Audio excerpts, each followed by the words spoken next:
شروع اللہ کا نام لے کر جو بڑا مہربان نہایت رحم والا ہے۔ الف لام میم۔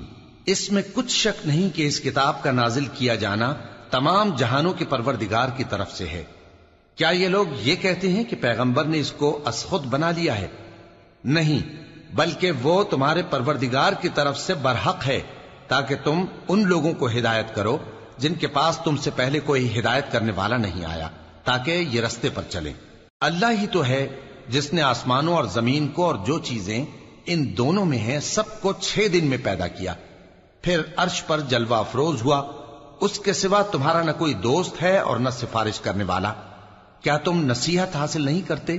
وہی آسمان سے زمین تک کے ہر کام کا انتظام کرتا ہے، پھر ہر کام ایک روز جس کی مقدار تمہارے شمار کے مطابق 1000 برس ہوگی اس کی طرف رجوع کرے گا۔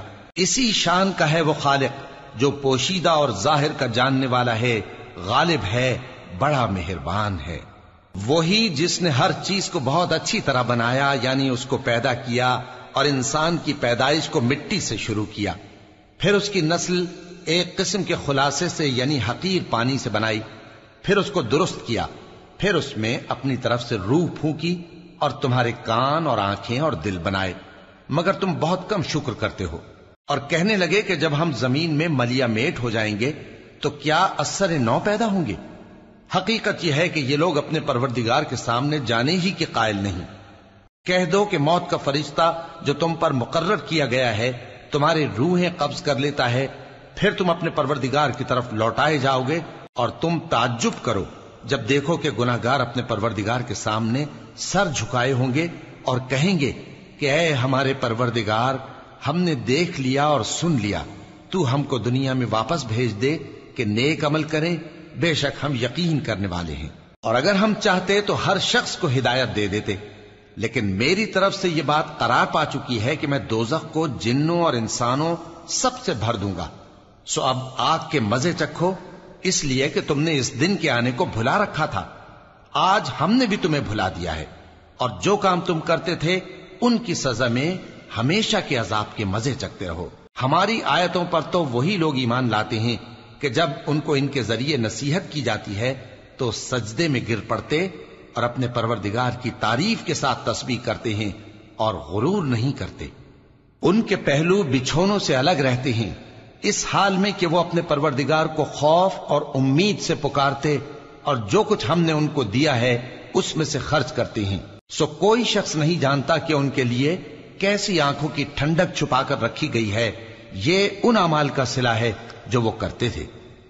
بھلا جو مومن ہو وہ اس شخص کی طرح ہو سکتا ہے جو نافرمان ہو؟ دونوں برابر نہیں ہو سکتے۔ جو لوگ ایمان لائے اور نیک عمل کرتے رہے ان کے رہنے کے لیے باغ ہیں، یہ مہمانی ان کاموں کی جزا ہے جو وہ کرتے تھے، اور جنہوں نے نافرمانی کی ان کے رہنے کے لیے دوزخ ہے، جب چاہیں گے کہ اس میں سے نکل جائیں تو اس میں لوٹا دیے جائیں گے، اور ان سے کہا جائے گا کہ جس دوزخ کے عذاب کو تم جھوٹ سمجھتے تھے اس کے مزے چکھو، اور ہم ان کو قیامت کے بڑے عذاب سے پہلے دنیا کے عذاب کا بھی مزہ چکھائیں گے، شاید وہ ہماری طرف لوٹ آئیں۔ اور اس شخص سے بڑھ کر ظالم کون جس کو اس کے پروردگار کی آیتوں سے نصیحت کی جائے تو وہ ان سے منہ پھیر لے۔ ہم گناہگاروں سے ضرور بدلہ لینے والے ہیں۔ اور ہم نے موسیٰ کو کتاب دی تو تم ان سے ملاقات ہونے سے متعلق شک میں نہ ہونا، اور ہم نے اس کتاب کو بنی اسرائیل کے لیے ذریعہ ہدایت بنایا تھا، اور ان میں سے ہم نے پیشوا بنائے تھے جو ہمارے حکم سے ہدایت کیا کرتے تھے، جبکہ وہ صبر بھی کرتے تھے اور وہ ہماری آیتوں پر یقین رکھتے تھے۔ بلا شبہ تمہارا پروردگار ہی ان میں جن باتوں میں وہ اختلاف کرتے تھے قیامت کے روز فیصلہ کر دے گا۔ کیا ان کو اس امر سے ہدایت نہ ہوئی کہ ہم نے ان سے پہلے بہت سی امتوں کو جن کے رہنے کے مقامات میں یہ لوگ چلتے پھرتے ہیں ہلاک کر دیا؟ بے شک اس میں نشانیاں ہیں، تو یہ سنتے کیوں نہیں؟ کیا انہوں نے نہیں دیکھا کہ ہم بنجر زمین کی طرف پانی رواں کرتے ہیں، پھر اس سے کھیتی پیدا کرتے ہیں جس میں سے ان کے چوپائے بھی کھاتے ہیں اور یہ خود بھی کھاتے ہیں، تو یہ دیکھتے کیوں نہیں؟ اور کہتے ہیں اگر تم سچے ہو تو یہ فیصلہ کب ہوگا؟